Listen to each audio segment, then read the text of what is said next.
لا تنسى الاشتراك في القناة وتفعيل خاصية الإشعارات ليصلك كل جديد من فيديوهاتنا.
لا تنسى الاشتراك في القناة وتفعيل خاصية الإشعارات ليصلك كل جديد من فيديوهاتنا.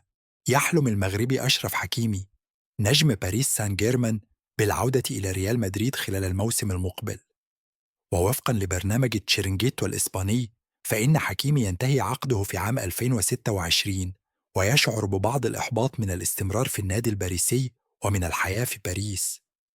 وأشار البرنامج الإسباني إلى أن علاقة حكيمي مع مدربه لويس إنريكي ليست جيدة، لذا يرغب في العودة إلى ريال مدريد، ويبحث ريال مدريد عن التعاقد بالفعل مع ظهير جديد عقب إصابة داني كارفاخال وتأكد غيابه لفترة قد تصل إلى عام كامل. ويجيد أشرف حكيمي اللعب في مركزي الظهير الأيمن والأيسر. يذكر أن حكيمي أحد أبناء أكاديمية ريال مدريد، كما أنه يرتبط بعلاقة مميزة مع الفرنسي كيليان مبابي مهاجم الفريق الملكي منذ تزاملهما في حديقة الأمراء.